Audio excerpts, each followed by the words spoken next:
Yo, partnership alert, partnership alert, partnership alert. Living Corporate has a partnership with LinkedIn Learning, an American massive open online course provider that provides video courses taught by industry experts across a wide array of subjects. Now, the partnership is because Living Corporate has courses on LinkedIn Learning focused on diversity, equity, inclusion for leaders, career professionals, and anyone really looking to upskill themselves and be better allies. So make sure you check out our courses on LinkedIn Learning by clicking the link in the show notes. And let's just say you don't want to do that. When you go to LinkedIn Learning on LinkedIn, search Living Corporate. We'll be right there. All right? Peace.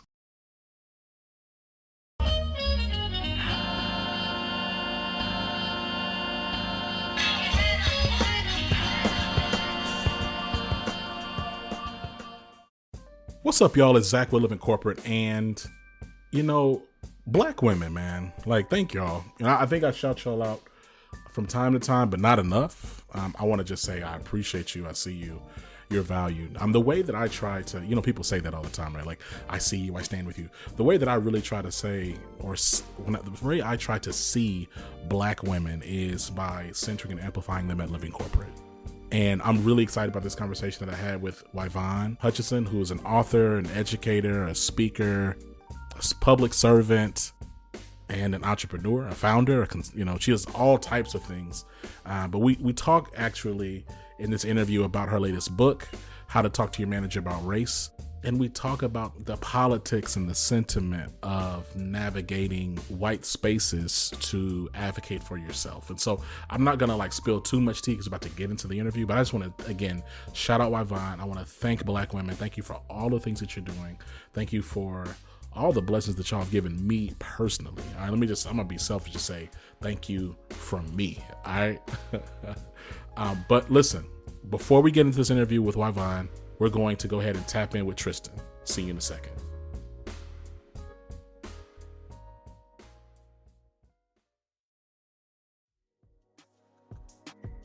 What's going on, Living Corporate? It's Tristan, and I want to thank you for tapping back in with me as I provide some tips and advice for professionals. This week, let's discuss 2 major roadblocks that can hinder your career. When I talk to clients about their job search strategy or advancing in their careers, 2 of the major roadblocks we encounter are the fear of putting yourself out there and the fear of rejection. These are 2 hurdles that can slow down your career if you don't work to get over them. Now, I know many of us have been conditioned not to talk about ourselves and our accomplishments because it may come off as boastful or bragging. This mentality shows itself time and time again, but tell me, who do you know that has advanced in their career by being meek and never speaking on their accomplishments? That answer is probably no one, and if it wasn't, please send that person my way because I'd love to know the secret. In a world that covets meritocracy and competition, the only person you're doing a disservice with that mentality is yourself. When people find it difficult to speak about themselves, they have trouble writing their resumes, optimizing their LinkedIns, and strategically networking, which means they often have trouble landing the roles they want. If they do, it's even harder to advance. No one is going to be a better advocate for you than yourself. It's no one's responsibility but yours to keep track of your accomplishments, the results you drive, or the value you bring and highlighting them at the appropriate time. Similarly, many of the clients I work with have a fear of rejection that often stops them from putting their full effort into something, whether that be their job search, strategically building their network, or even sharing their thoughts on projects at work. While I understand this fear because most of us don't like to be rejected, this fear causes you to fade into the background and is the exact reason you aren't landing that interview or why you haven't gotten that promotion. To be seen, we have to put ourselves out there. We have to be willing to share our opposing thoughts or put maximum effort into each position we apply to, knowing that rejection is part of the process. Our job is not to get everyone to like us. Our job is to make ourselves seen and unforgettable so we can align with the right people and organizations. Remember, failure and rejection are part of the process, and the fear of them will only hold you back. We have to get out of our comfort zones because the consequences for us holding on to these fears are far too great. Thank you for tapping in with me this week. I look forward to talking to you next week. This tip was brought to you by Tristan of Layfield Resume Consulting. Check us out on Instagram, Twitter, and Facebook at Layfield Resume, or connect with me, Tristan Layfield, on LinkedIn.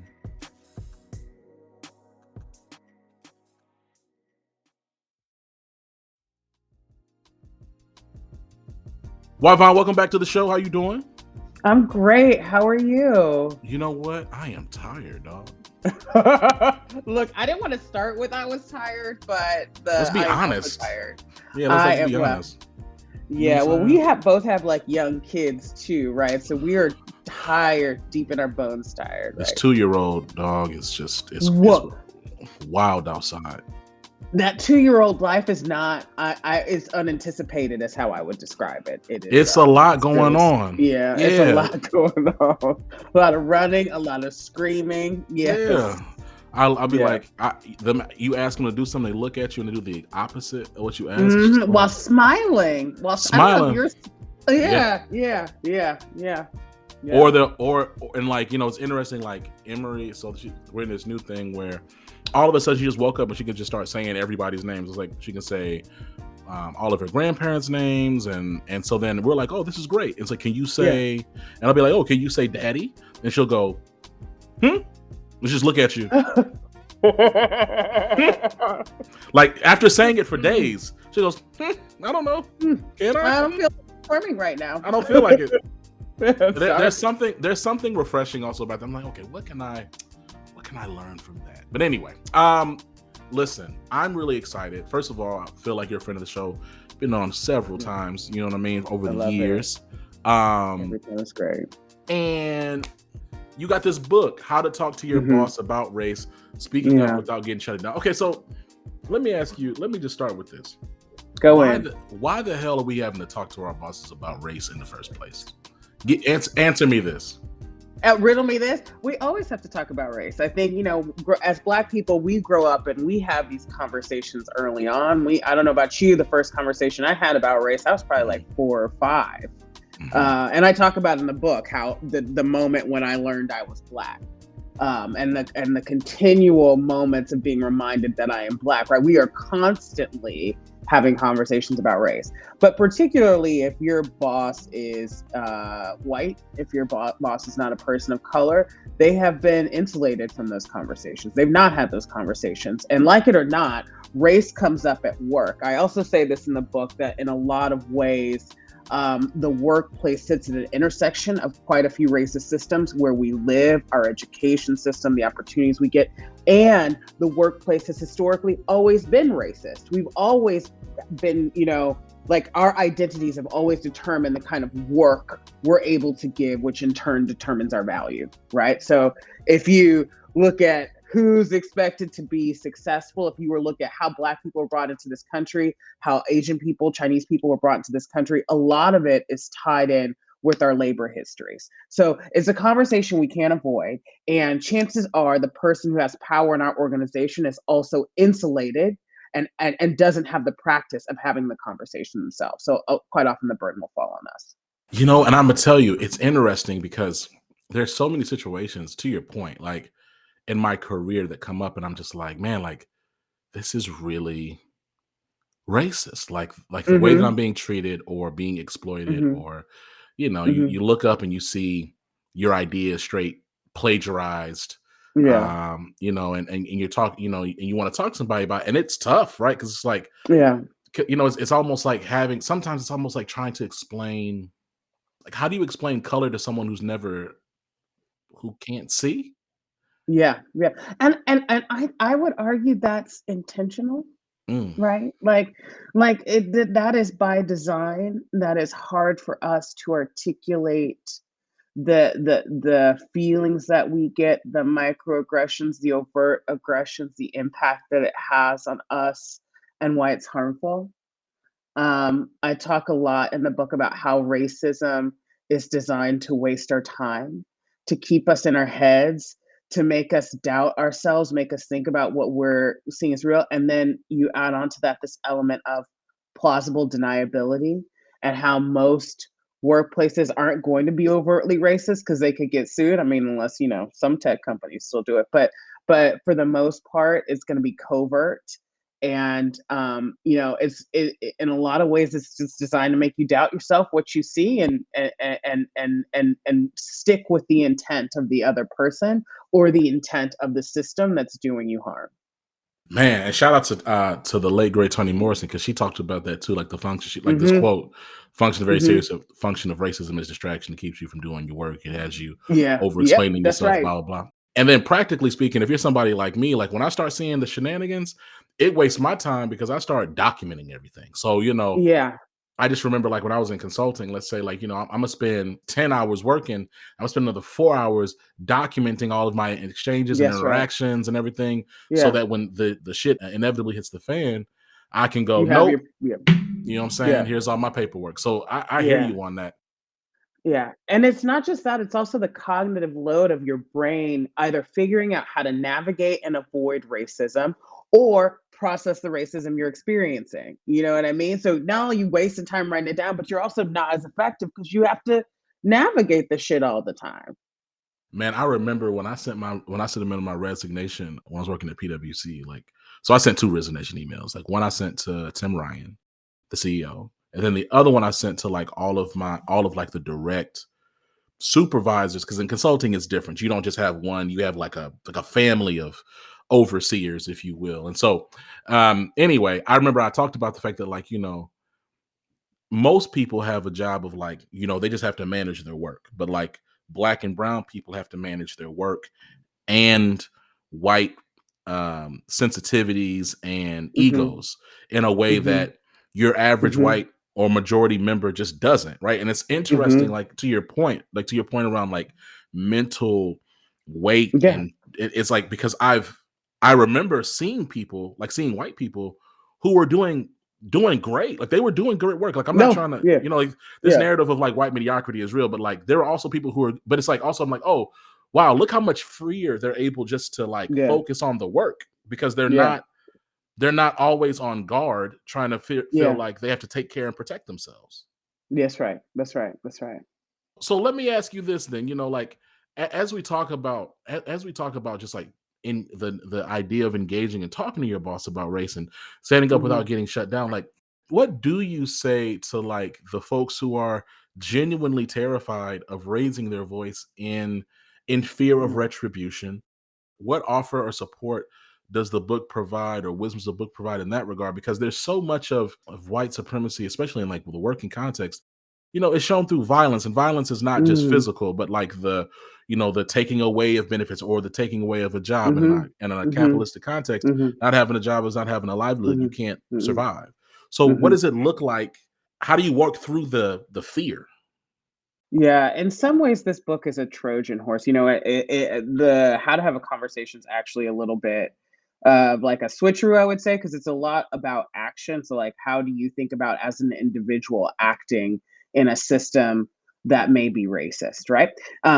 So let's start by setting that sort of foundation, and then from there, I say one of the first things I tell people to do is actually find a collective, find your friends, find other folks with you, because I never, ever, ever advocate for someone to speak alone.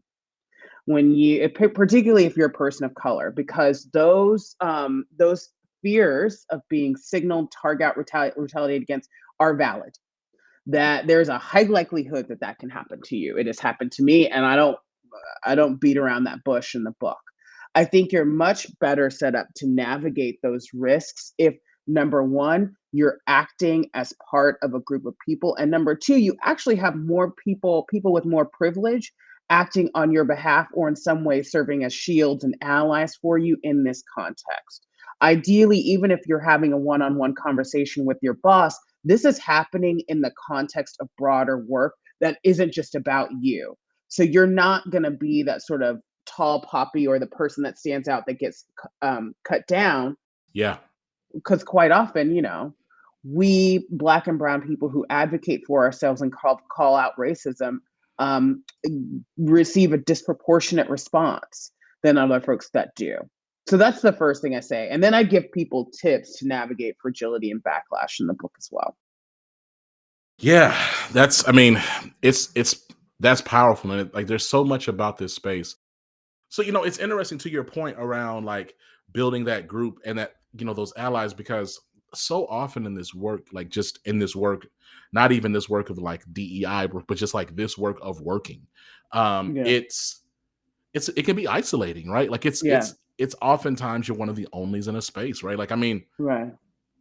I'd say the company I work at now is more like probably the most diverse place I've ever worked at. Hmm. But like that's I don't think I just recall like where I've come from. It's like it's hard now. And then the other piece is um and ally is a loaded word, and I know a lot of folks have Yeah. different feelings about, but it's hard finding allies too, Yeah. especially when you're asking them to cede any sort of political capital or Yeah. leverage their Yeah. political capital or relationship Yeah. capital on your behalf. Yeah. I mean, yeah. Well, I will say that in itself is a sign. So that's number one. And number two, I think when I think about methods of change, I think some of it's about individuals leveraging their social and political capital on behalf of another individual. But a lot of it is thinking about how are we going to put forward a process of comprehensive change of which individual behavior is a part, right? Like that doesn't mean you don't have this conversation about race, but it's about more than that. So when I tell people look for allies, who is working on and like it could be that the people who are working on race in your company are not down. It could be the people who are working on DEI are not down. Like and they're not really about it. And I think that, like I said before, that's telling. But I start thinking about, well, who's going to be the ones who are kind of putting themselves on the line for the broader mission as a whole, and then how do we situate these strategic conversations? The whole book is about strategy. How do we situate these strategic conversations in such a way where they can leverage their privilege on my behalf, or I know if I'm having this conversation, I've got a crew of folks behind me, and I'm not the only one having this conversation, right? So I'm not the only one sticking out.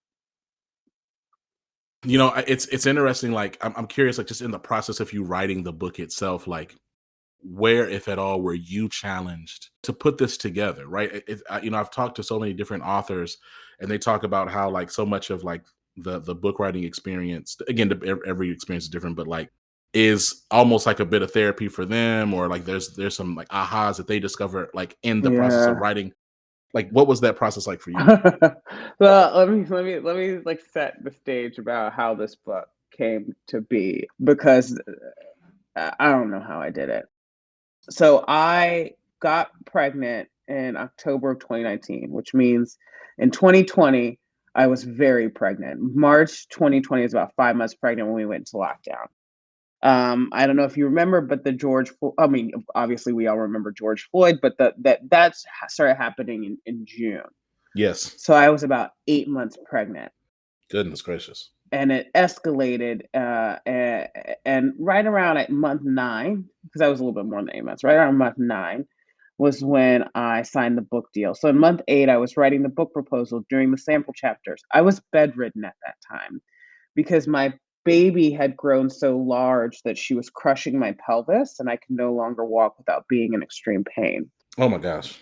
At the same time, this is 2020. My father, just a few months earlier and fairly early in my pregnancy, was diagnosed with stage 4 lymphoma cancer. Okay. So that's the condition I was in when I signed the book deal, and I was doing all the interviews and responding to all these things about George Floyd. I say that because I had to make a choice in that moment to get out of bed and work. And I was literally like going on maternity leave, and I was finally, and this is the story of Black people, Black women, putting my feet up and saying, let me just rest and take care of my body and grow this baby. And it was Yeah. like, feet back on the floor. You got to get to work. Now is the time. Now people are listening. Now's the book. Now everybody wants to hear what you got to say. So you got to put your feet back on the floor. You can't take any Advil because you're pregnant. So you're just going to have to muscle through the pain, sit, which was really painful, and write. And so there was a sort of experience of pushing through physical pain, which we often do, to show up to educate people again. Okay. And I say that without, any sort of bitterness, but that's what it was. And that's how the book started.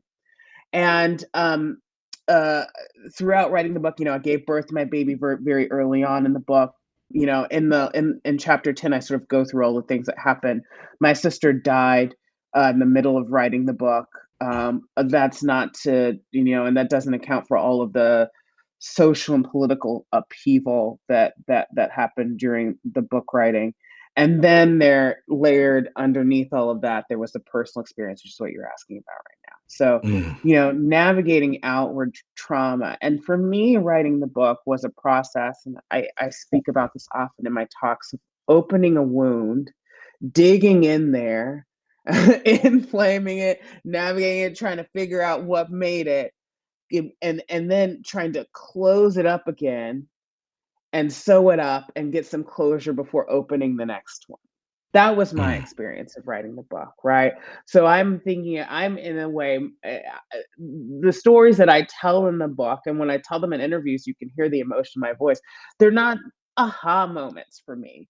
They're stories of trauma and hurt. And maybe they're stories I didn't realize I had Mm. until I dug around. But for me, it was still a process of learning from trauma and traumatization and trying to heal and before moving on to the next thing for the purposes of education. And I think a lot of us found ourselves in that spot in 2020 Yeah. where it was like, tell me about systemic racism. And you're like, what the fuck? You know Right. what I mean? Like, tell me Right. about your experience of pain. And like, there's this expectation that we, of people of color, do not only that emotional labor, because I think that diminishes what it really is, that go through that re-traumatization process so that we can educate others and so they may understand our pain and maybe see our humanity. Um, and in some ways, it's like an expected part of that education. I talk, more and more. I don't think that's necessary. But I also talk quite a bit in the book about care and the process of care because I think, in a lot of ways, I loved writing the book, but the year that I wrote that book nearly broke me. I just told you everything I went through, and I really had to figure out, how do I sustain myself to show up for my family, the people I love, and my community, and in this work, because this is nowhere even close to being over, right? Like, and we see that today. And so, I talk a lot about care, boundaries, mental health, and knowing when to say no, and knowing, when to, like, how to pick your battles. And so that was also happening. I was learning those lessons as I was writing. I don't know if that answered your question, but that was my experience. Yeah. It does, and thank you. And I think to several of the points you made, like your own experience and even putting this book together, is yet another example of Black folks, particularly Black women, giving of themselves for the benefit of others, right? And so, like, I appreciate it. I'm humbled and honored that you found and that you had all the things. There's so many things, not just strength, it's not just courage, it's not just wisdom, it's a plethora of things to create this, to write this book. Like, I think you started kind of talking about it towards the end of your answer. I'm curious as to what advice you would give to Black folks in particular, and then like Black women specifically, regarding the balance of boundaries and self management and care in spaces where I would say that we're conditioned to always be looking out for someone else, because Hmm. I don't know if that's honored or appreciated. I feel like oftentimes Mm. folks are shamed for prioritizing their well-being or prioritizing themselves. Hmm. Yeah, it's a balance. I fundamentally believe, regardless of whether or not it's reciprocated, that we live in community and we can only survive in community. And I think it will be a sad day when we lose our compassion and our empathy and our care. That being said, those things should not be exploited. Having those things exploited, or disproportionately giving those things and not receiving them, is not part of being in community, right? Like, that is like quite that's the definition of exploitation. I come from a school of thought where, the strong Black woman school of thought, and I also don't love that either. I think if I were to give Black women advice in particular, but but all people who are doing this work, but really specifically Black women. In a lot of ways, the last chapter is kind of a love letter to us. I would say, like, surround yourself with a community that cares.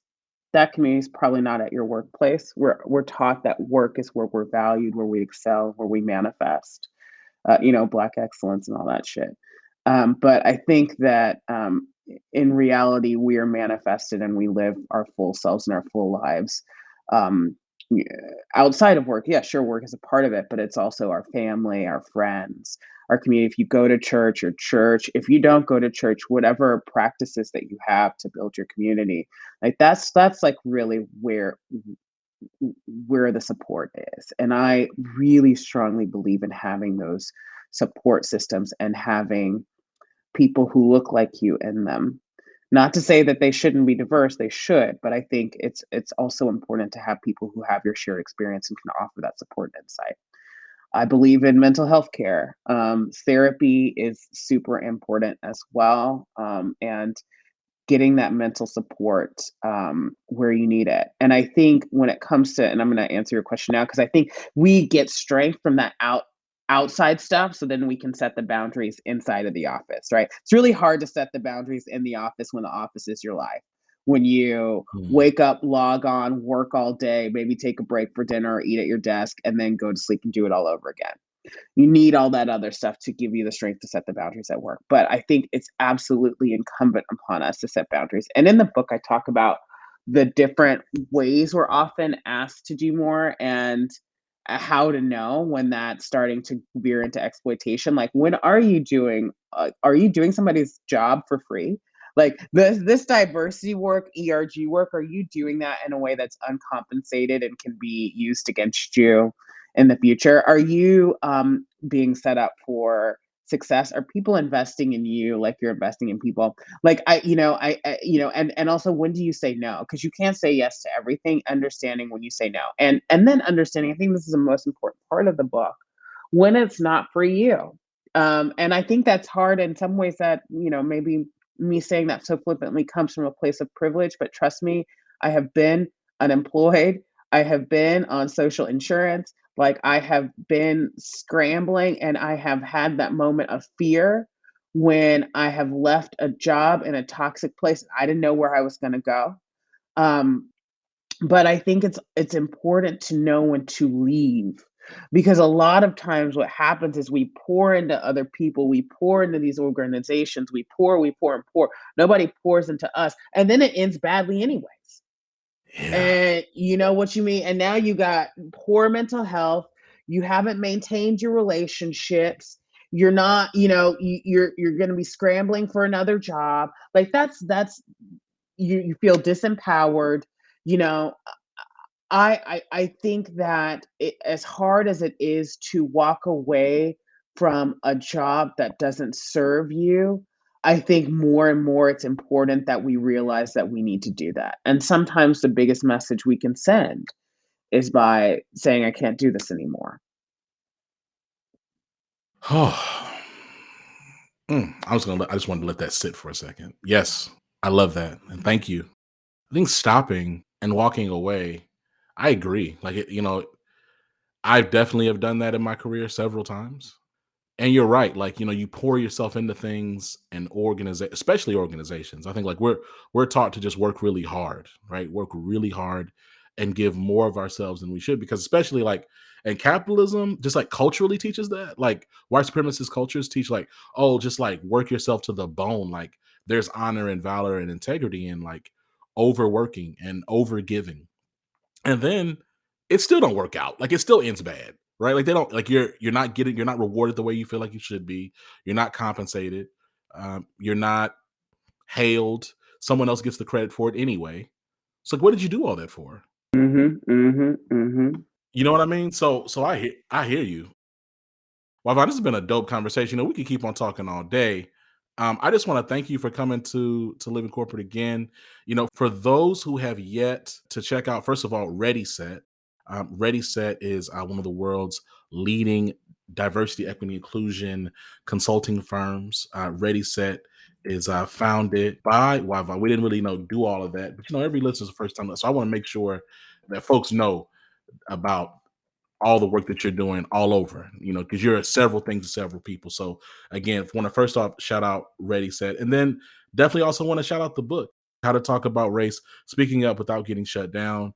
A phenomenal, just strategic book around the navigation of these spaces, and frankly, a treatise on self-care. So I just thank you again, and we hope to have you back. Well, thank you for having me. It's a pleasure as usual. Yeah, please pick up the book and hopefully we'll be in conversation again soon.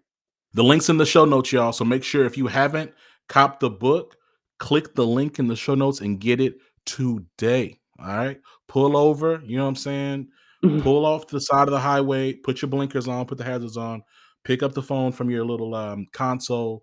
Don't unplug it from the car, but go on there, open up the app, click the show notes. It's right there at the top. Just go ahead and click it, copy right now. This is not even an ad, it's just love. Y-Vonne, we will talk to you soon. All right. Talk to you soon. Peace.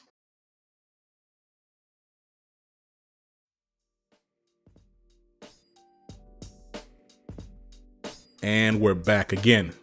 If you haven't checked out this book, click the link in the show notes, y'all. Phenomenal read. Great read in terms of really personalizing the experience of having to advocate for yourself and have discussions with leadership and the reality of power dynamics. These are real challenges, and having content that helps us really give language and framing to it, I believe is really powerful and important. So till next time, this has been Zach. Thank you for listening to Living Corporate. Make sure you give us 5 stars on Apple Podcasts. If you don't, you're kind of a hater. I mean, what's really going on, right? And make sure you check us out on LinkedIn Learning. And then also check out our merch. We got dope merch. It's warming up. Make sure you get yourself a tee, a tank top. You know what I'm saying? And a mask, right? Because still, real talk, wear your mask. Wear your mask, y'all. For us, people are still out here getting sick. So mask up, all right? Till next time, this has been Zach. Peace.